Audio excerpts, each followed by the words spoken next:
और आज मैं आपके लिए बहुत ही रोचक जानकारी लेके आया हूँ आने वाले फेस्टिवल के संबंध में। जी हाँ दोस्तों, अपने यहाँ के सबसे बड़े बैंक SBI ने करवा चौथ के बारे में बहुत ही एक अनोखी एडवर्टाइजमेंट की है। दोस्तों welcome back to my YouTube channel रिलैक्सा। दोस्तों जब बाज़ार में खरीदारी हो रही है, सोने चांदी के गहने से लेकर साड़ी के कपड़े आदि खूब खरीद हो रही है। इसी के साथ इन दिनों मेहंदी आर्टिस्टों के भाव चढ़े हुए हैं।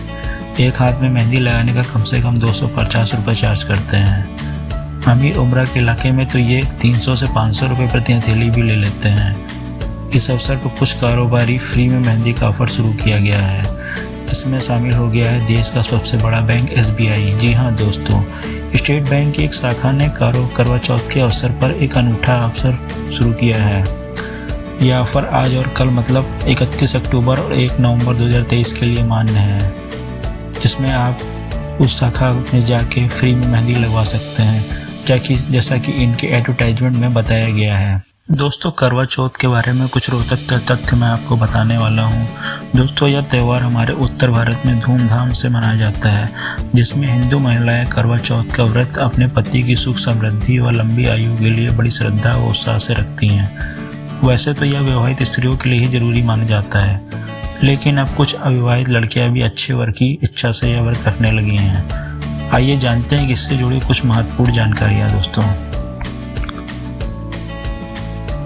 दोस्तों करवा चौथ में करवा का अर्थ होता है जल रखने के लिए मिट्टी से बने एक छोटे से पात्र से, और चौथ से अर्थ होता है कार्तिक मास के कृष्ण पक्ष के चौथे दिन से।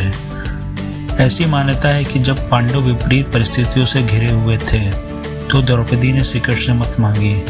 इस पर श्री कृष्ण ने उनको इसी तरह के व्रत को करने का आग्रह किया था। करवा चौथ के व्रत और रबी की फसल की शुरुआत लगभग एक ही समय होती है, तो ऐसा माना जाता है कि यह त्यौहार अच्छी फसल के लिए भगवान से प्रार्थना करने का है। सत्यवान और सावित्री की कथा भी इस त्यौहार को लेकर बाकी का बहुत पॉपुलर है दोस्तों, जिसमें ऐसा कहा जाता है कि सत्यवान की मृत्यु के बाद जब यमराज उसे लेने पहुंचा तो सावित्री ने अपने पति को जीवन दान देने के लिए भीख मांगी। जब यमराज ने मना किया तो उसने अन्न जल का त्याग कर दिया। इस पर यमराज ने उससे बोला कि तू इसके अलावा कुछ भी मांग सकती है। सावित्री ने अपने पति सत्यवान की संतान की इच्छा व्यक्त की। अंततः यमराज को सत्यवान को जीवन दान देना पड़ा। दोस्तों करवा चौथ के व्रत में सरगी की प्रथा भी देखने को मिलती है। इसमें सास अपनी बहुओं को सूर्योदय से पहले खाने के लिए अनेक व्यंजन देती है, जिन्हें केवल तारों की छांव तक ही ग्रहण किया जा सकता है।